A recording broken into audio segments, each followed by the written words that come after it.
Eu me lembro de uma história, não sei aqui quantos já ouviram, de um jovem casal que começaram a namorar e tinha uma sinergia maravilhosa.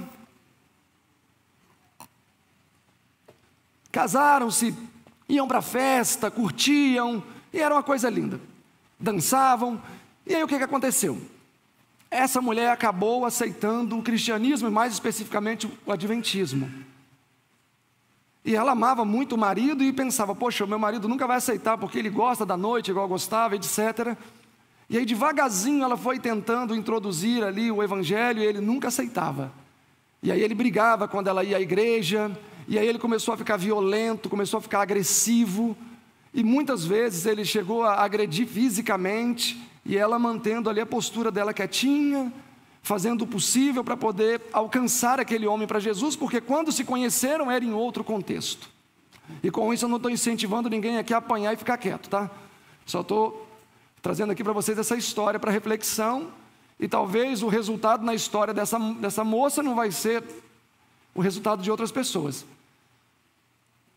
Mas ela foi insistindo, e aí até que um dia ela falou, querida, eu vou batizar. Ela falou, olha, você não vai batizar. Eu não casei com mulher crente. Eu saio sozinho, faço sozinho. Agora, batizar você não vai. E ela insistiu que queria se batizar. E aí ela combinou com um pastor, né, o pastor da igreja onde ela ia de vez em quando aos cultos. Falou, pastor, eu quero me batizar, mas o meu marido falou que se eu for me batizar, ele vai vir, vai matar eu e o pastor no tanque batismal, que daqui a gente não sai vivo. E aí o pastor já ficou com medo também, falou, olha, irmão, então vamos repensar. E aí, não, ela insistiu, não, eu quero, e aí acabou que o pastor cedeu ao batismo. E no sábado que precedia, na sexta que precedia o batismo, ele chegou em casa alcoolizado, e ele sabia que o batismo era o dia seguinte, foi no quarto, tirou ela da cama e bateu, sangrou demais, aquela mulher, muito hematoma, e sangue até pingou no sapato dele e ficou sujo. E aí ela foi para o outro quarto dormir, se limpou, e chegou na igreja toda roxa, e a hora que eles viram, o pastor falou, eu não vou te batizar nunca, porque se ele fez isso, ele vai cumprir, vai vir aqui fazer besteira. Ela, pastor, mas depois que eu apanhei, já aconteceu tudo isso, eu quero me batizar.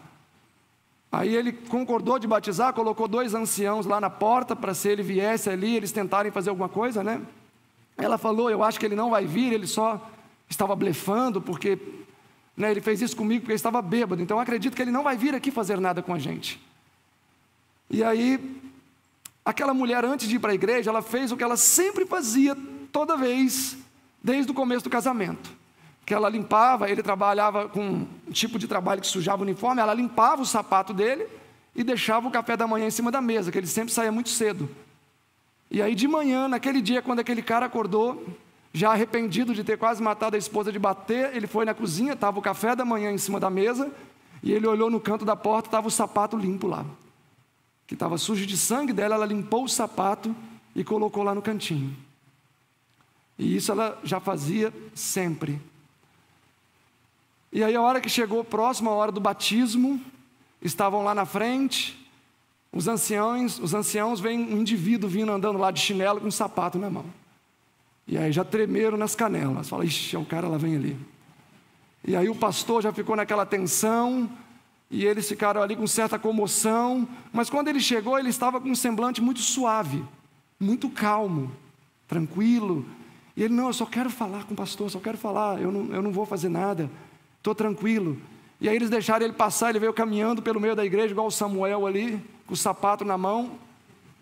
E aí o pastor ficou muito tenso, a esposa ficou muito tenso, e aí ele chegou lá e falou, pastor, está vendo esse sapato aqui? Aí ele, estou vendo. Ele falou, pois é, esse sapato aqui, ontem à noite, quando eu fui dormir, estava cheio de sangue da minha esposa, e hoje estava assim. Eu só deixo você batizar minha esposa com uma condição. Ele, qual? Se você me batizar junto com ela. Porque eu quero experimentar o que a minha esposa tem e o que ela tem experimentado. Ter esta paz, essa resiliência para enfrentar as coisas. Então, se o Senhor me batizar, junto com ela eu deixo o Senhor batizar ela. E aí eles dois se batizaram, e agora os dois seguiram o caminho de Jesus. Ou seja, ela ganhou ele sem palavras. Amados, nós devemos falar sempre, mas as nossas palavras precisam ser melhores que o nosso silêncio. Se as nossas palavras forem melhores que o nosso silêncio, se forem ter um poder mais penetrante, mais restaurador, devemos falar. Mas, como diz a irmã White, há tremenda eloquência no silêncio.